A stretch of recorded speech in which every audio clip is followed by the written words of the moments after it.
go live, share the and get over with it.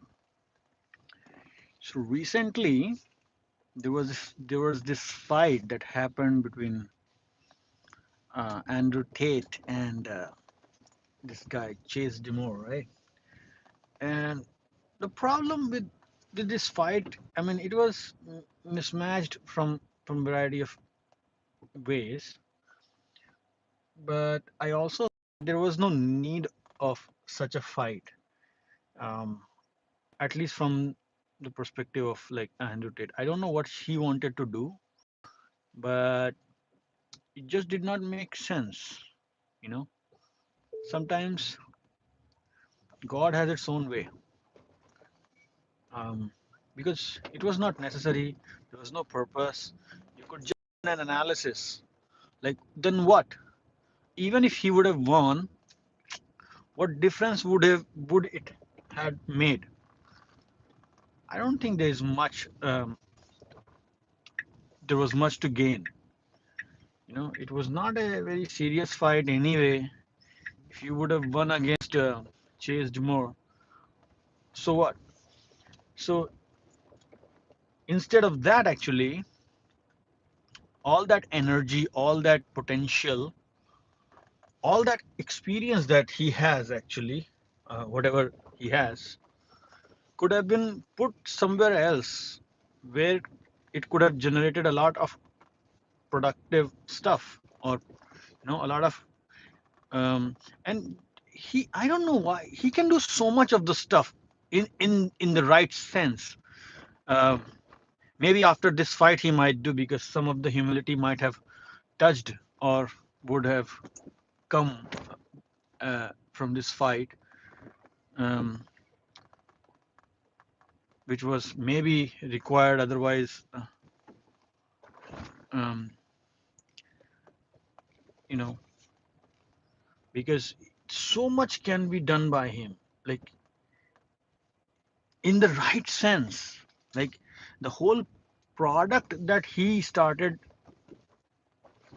with this, you know, uh, like like all this dating culture and everything was not a fake stuff. Like he actually identified something, or maybe he knew it, because anybody who's in that kind of a field and who deals with women all the time and kind of have money and exposure and all that marketing, they understand what's going on.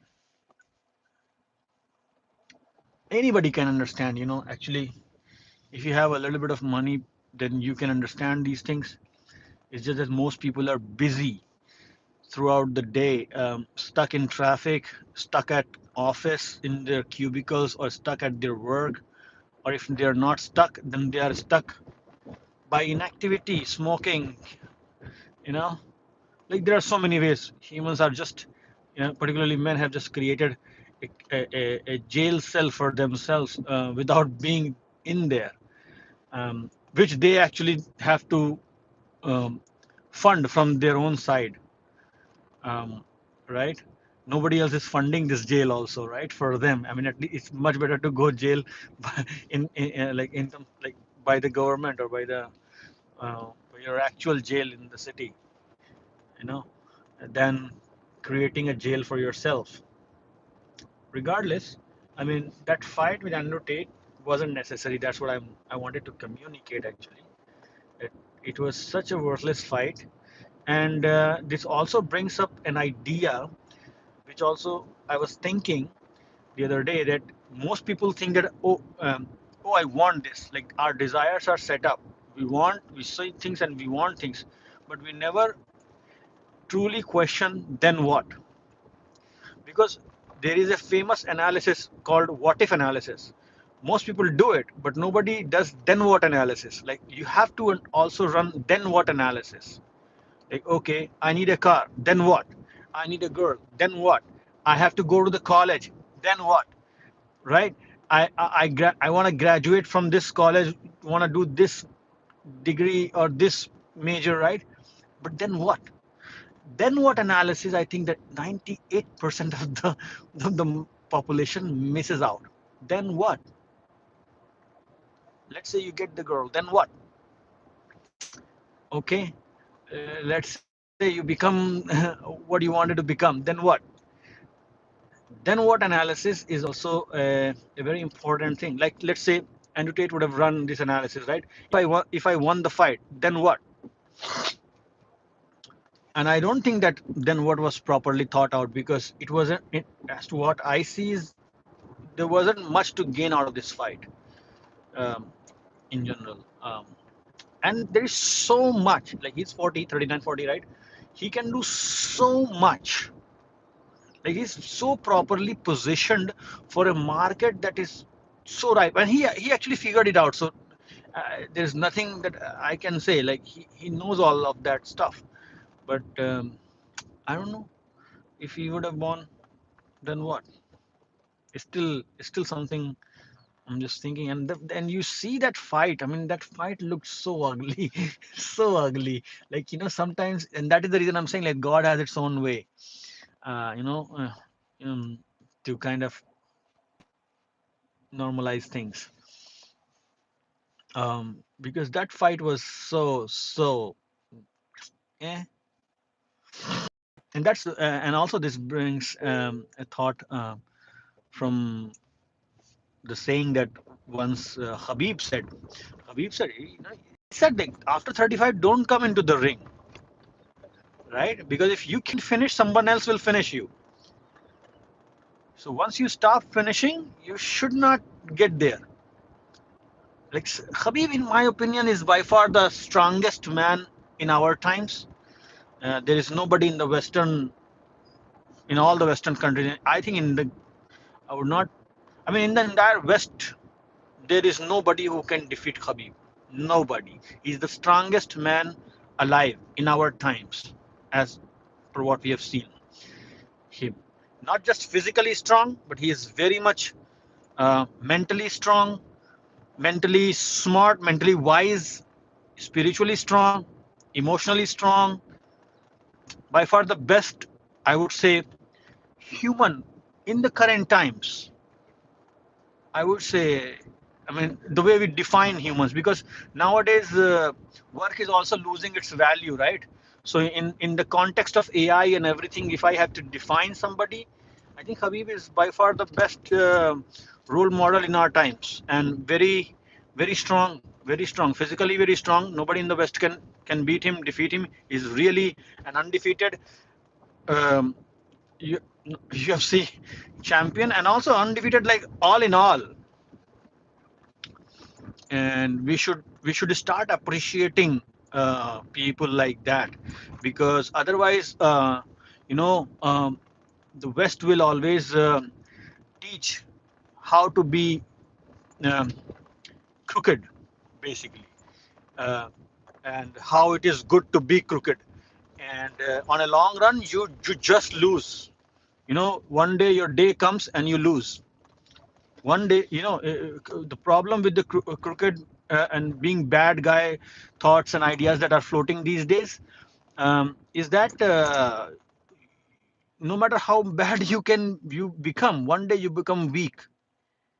Yeah, and that creates the foundation of a weak man. Actually, the weak man is not the nice guy. The weak man is actually the bad guy, the one who was bad once, and then he becomes weak. And I've seen so many of them. You know, claiming yourself a bad guy is also not a very good thing, because that sets the foundation of a weak man.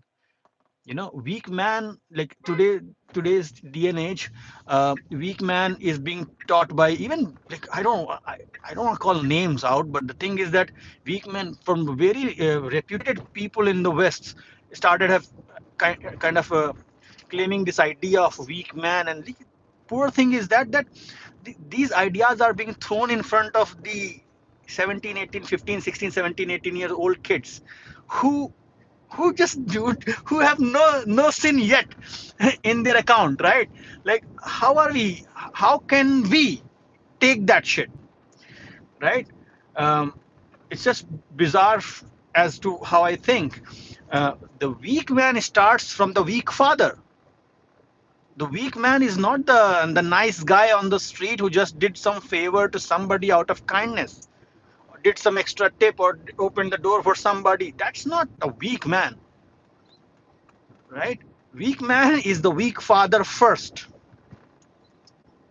and then, so if you want to understand it further, right, you can understand it. What is weak?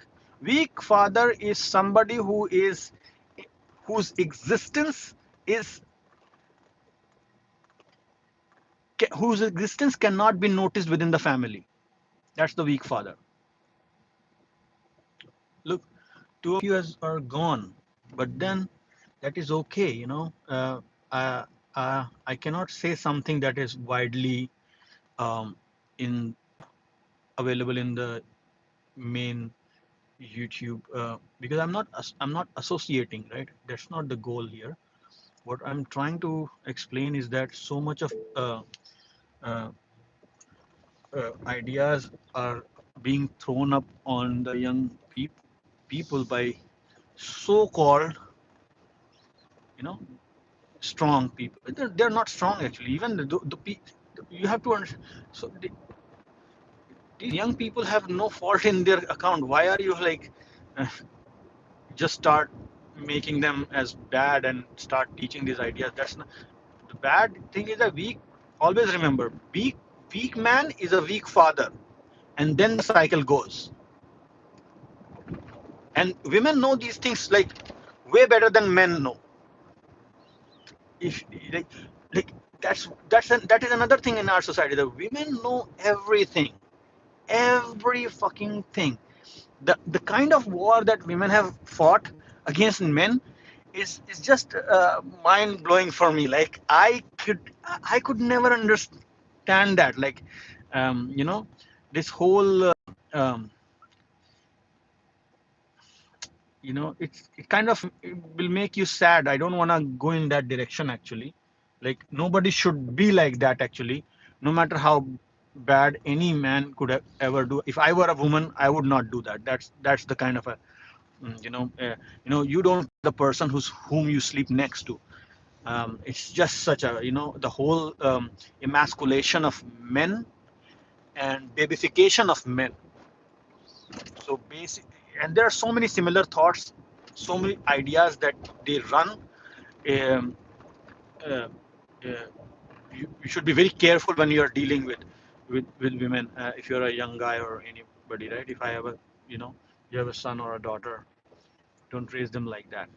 But anyway, we were talking about Andrew Tate, right? Like, because he actually started this idea of weak men, so I have to kind of um, bring that point out, right? But his fight was useless. I just rambled around many things because he talked about weak men, and then so many people just ran with that idea in the West, in the YouTube community, and mainstream media also accepted it. A lot of educated and reputed people also accepted that, and then that is causing so much harm. But one thing I also said, remember, I don't want you to forget, Habib by far is the strongest man. Nobody in the West could ever defeat and can ever defeat. Um, why? Because all these young men have to follow somebody, and there are so many wrong role models are there. So I think it's very important in today's time to call out the right role models, right? Um, Somebody who is um, physically strong, not only physically strong, but mentally and spiritually strong, and not in a cocky sense. Like there are so many, if you see, even there are people in the West who are spiritually strong, but they are in the cocky sense, right? Um, Beating your chest with one or two words isn't a um, great thing, right? The best thing is to kind of imbibe that thing in your life and kind of live by it. Also, there is one more thing that is there, is that we should call that out, because that is very, very important. Because once you do that mistake, the whole problem that is happening in the West has happened in the West actually. is because of that only. If you miss out that one point, give credit to the woman where it is due. Call out the right woman who is beautiful, who is strong, and who is courageous. Because if you don't do that, you create a market of um, horse around you, and you don't want that. So the most strong women also on the face of earth right now, if I am saying Habib as the strongest man, then her wife is the strongest woman. And whenever, even though you don't see any action from her side, you might have not seen her even, and you will never see her, right? But we should give the credit to the right kind of woman always, always, because the credit that she will not be able to get from the society, or if we do not appreciate such a woman, right, then we create a market as to what we have in the West, right? Because they could not rightfully got it from their counterparts, so they just went out, got naked, and are getting it the way they want, right? So the strongest, most beautiful woman is the one whom you have never seen. Covered woman is the strongest, most beautiful woman. Okay, and she is with the strongest man. Get it? Others are just, you know, you know what what it is. Uh, uh, we don't have to, but that's what it is. We should always give the credit to the right people, because if we don't do that, that creates a problem in the society. We should not be. We should give the credit where it is due. We should we should not. Um, you know, it's not a sustained discontent creates way big problem. So even that, oh, that woman is not doing anything, so why do we call it out? No, that is not the right thing. You have to call that out. For the great woman is with the great guy. So if the guy was great, you should just defaultly give her woman as the great woman title. She just gets it. If you try to cultivate a society like this, you will start getting strong men in your society, because then the women will support their counterparts. The reason the women in the West do not support is because um, they don't get it easily. They go out with their butts hanging, tits hanging, and all that. I don't want to, like, it just makes me, but this is what it is, and it's causing problem in a lot of ways. Um, things like these, like, so everything is chaotic right now. Mm. Like all, I think I said it. You guys got it, what I said. Maybe I'll summarize in some other video, but the fight with the Andrew Tate and fight between this Andrew Tate and Chase deMoor was not worth it. He could do so much. He can do so much. He has the money. He had the knowledge, wisdom, experience. It was not necessary for him to fight any further or do anything. Uh, Instead, he can actually start, instead of you know getting rid of this scammy image. He could just become a more nicer image, a more nicer image. He can do so much. He can go from 700 million to 7 billion, who knows, with a very nice image. And there is plenty of options there. Like, I mean, if I can think, he can certainly think, right?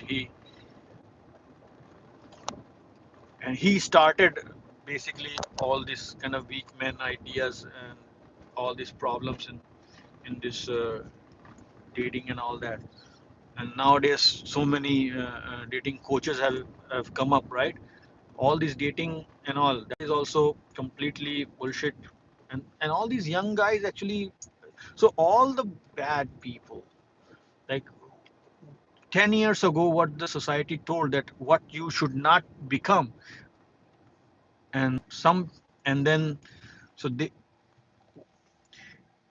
like, your idols today are the ones which were 10 years before were forbidden, right? That has become the 10 years before what was forbidden is now accepted by the society. So in this context, how would young kids um, go to school? Like it becomes very hard for them to figure out like what a school teaches is just outdated, like in like 5 years, right? So some something is broken there as well. When your idols become something, uh,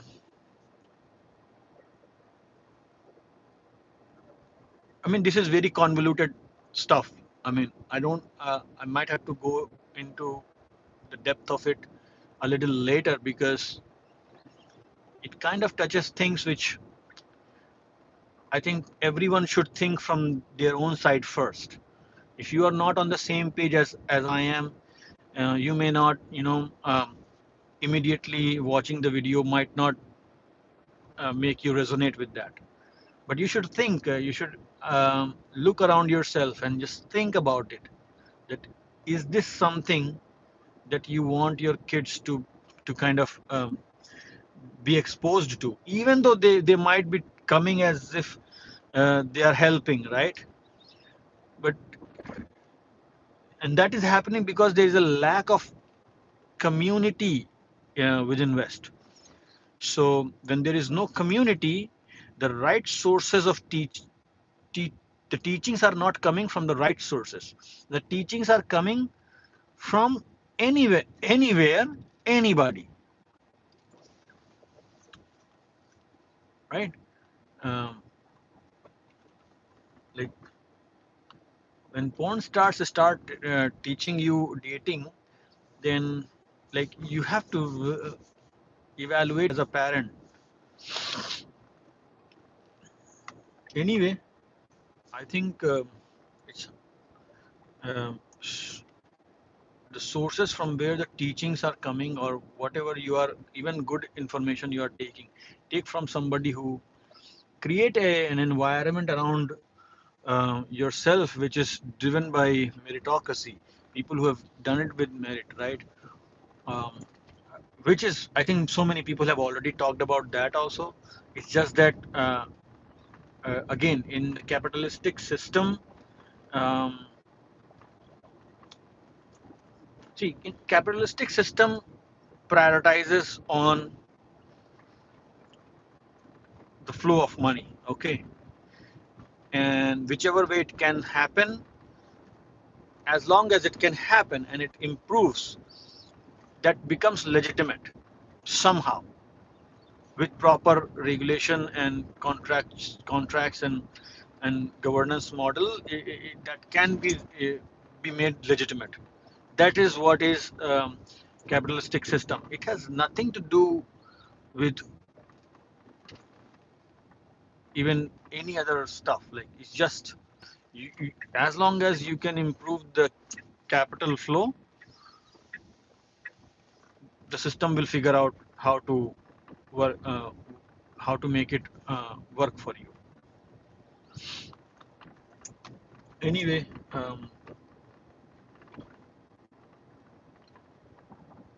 I don't know, like, and the reason I said Khabib because I think that's a good role model. Yeah, that's a good role model. I thought a lot about it, and I think his future is also very. You guys will see, even though he's not fighting anymore, but he has so many offers within the Middle East, but also from in the West also. He's so much busy with work and business that he doesn't need any more fights anymore. Um, Way too much, and I think he is a very good ambassador even for UFC and also um, outside of UFC as well. He also have a lot of potential to kind of pass on so much to the young generation. Like, he has too many things. Other than everything is like everything in the west side has become so much commercial that the true value so when I say commercial is because in every transaction you have to lose. That's that's what the capitalistic system is. Like the in every $1 you spent, a very reduced value in exchange. Okay, and that's kind of a, a system you, you're just stuck with. So you're not, your problem is not the immigrants, your problems are not any individual or anything. That percentage of people are so less in the overall economy that it just does not makes any dent. So many people are concerned about immigrants and uh, people coming from outside and all that, but that percentage is so less that it just does not makes any crack in the economy or in you also. Rather, that percentage, that amount, that small percentage is healthy for the economy. Why? Because that's how they, the economy, people might say a lot of bad things, but they do it about that. But that is a deliberate action. It's not like you think how difficult it is for you to do anything wrong, anything not as per the system. You as a citizen or as a human being do everything by the book. If you can, you do slightly out of the book by mistake even? No, you cannot. So if something was happening, it is in alignment from somewhere. Okay, people think that oh, something is happening, somebody is abusing the system. No, abusing the system and all that, blah blah. No, system know about all that. It's a deliberate stuff, but it's a regulated also. Like, oh, it's a faucet. I will decide when I have to open the faucet and when I have to close the faucet, right? Or when I have to kind of give a warning that, you know what, I'm gonna close the faucet. So rush. So it's kind of that. It's a governance model. It's a control tactic. It's not a. It doesn't affect a normal human citizen ever, right? And actually, it's actually and all that, the minor percentage that I said, it is actually healthy for the economy. That's how the economy functions, because you need to mix. You know, this mixing idea is also very funny, because you have to mix hardworking people to. So let's say if you have 100 people, right? Let me give an example like this. You have to, let's say 100 people of some capacity, but you want, see, from employees, let's say labor, right? You want to derive maximum output from them, but how do you do that? That's the question. Let's say 100 people are there. They generate, every individual generate X output. There are 100X output, right? But what if you want to improve the output of that 100 people, right? You have to mix about 7 to 8, 10% of X plus 10 output people. And then you let them work with them so that you can drive the efficiency of those 100 people. I'm not sure if you understood this well, but this is how it happens. Okay, this is how you can actually strengthen and also weaken the overall capacity or throughput or productivity of n number of individuals. Okay,